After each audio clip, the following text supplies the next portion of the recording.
വീട് പണി ആയതുകൊണ്ട് രാവിലെ ചായയും കടി ഉണ്ടാക്കുന്നതിനിടയിൽ ഗ്യാസ് ഓഫാക്കി കണ്ട ഒരു ഓട്ടം രാവിലെ ഒന്ന് ഓടും കേട്ടോ, പണിക്കാർ വന്നിക്കണോ നോക്കാൻ. അപ്പം ഇന്ന് ഞാൻ ഓർക്കുള്ള കടിയും കൂടെ അടുപ്പത്ത് വെച്ചിട്ടാണ് കേട്ടോ ഓടിയത്. കലത്തപ്പത്തിന് മാവരച്ച് വേഗം അതും കുക്കർക്ക് ഒഴിച്ച് വെച്ചുകൊണ്ടാണ് പോയി നോക്കിയത്. പോയപ്പം 3-4 ആളുണ്ട് പണിക്ക്. അപ്പോൾ ചായൻ്റെ കടി ചൂടാറാൻ വേണ്ടിയിട്ട് ഒരു പാത്രത്തേക്ക് വേറെ തട്ടി വെച്ചു കേട്ടോ. അപ്പോൾ അപ്പൊക്കെ നല്ല പെർഫെക്റ്റായി വന്നിട്ടുണ്ട്. പക്ഷേ ശർക്കരയ്ക്ക് ഒരു ഓവർ കളർ കേട്ടോ. ഈ കളറെങ്ങാനും കൂട്ടുന്നതാണോ ആവോ, കളർ കണ്ടിട്ട് അങ്ങനെ തോന്നണുണ്ട്. അപ്പോൾ ഞാൻ അപ്പൊക്കെ ഇങ്ങനെ ഓരോന്നാക്കി കട്ട് ചെയ്ത് മാറ്റി വെച്ച് പിന്നെ അവർക്ക് കൊണ്ടുപോകാനുള്ള പാത്രത്തേക്ക് ആക്കിട്ടോ. പിന്നെ ചായയും മധുരട്ട് ചൂടോടെ അങ്ങോട്ട് അടച്ച് വെച്ച് കുടിവെള്ളം തിളപ്പിച്ച് അതും വെച്ച്. ഈ പണിക്കാർക്ക് ചൂടുവെള്ളം നിർബന്ധമാണ് കേട്ടോ.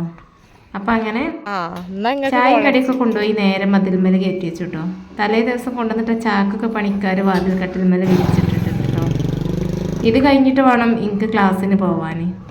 അപ്പം ഇക്ക ഇവിടെ ഇല്ലാത്തതുകൊണ്ട് വണ്ടിയിൽ ട്രിപ്പിലായതുകൊണ്ട് എന്തൊക്കെ പണികളാണ് നടക്കണമെന്നുള്ളത് വീഡിയോ എടുത്ത് കാണിച്ചു കൊടുക്കണം. അപ്പോൾ പിന്നെ ഞാൻ ഏതായാലും അതിൻ്റെ ഇടയിൽ ഒരു വെടിക്ക് 2 പക്ഷി എന്ന് പറഞ്ഞ പോലെ എനിക്കൊരു വീഡിയോ ആകും ഇക്കാക്ക് കാണലും ആകും എന്ന് വിചാരിച്ച് അങ്ങനെ എടുക്കണേ കേട്ടോ.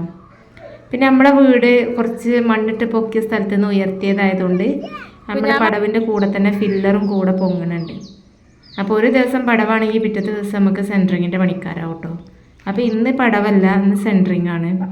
അപ്പോൾ അതിൻ്റെ സൈഡിലൊക്കെ ബേവിൻ്റെ കൊടുക്കാനും പിന്നെ ഈ ഒരു ഫില്ലർ വാർക്കാനൊക്കെയാണ് ഇന്നത്തെ പണി. പിന്നെ ചായ കൊണ്ടുവച്ച് കൊടുക്കൽ കഴിഞ്ഞിട്ട് ഞാൻ അതിലേക്ക് ചുറ്റിക്കറങ്ങി ജസ്റ്റ് ഒന്ന് നോക്കിട്ടോ.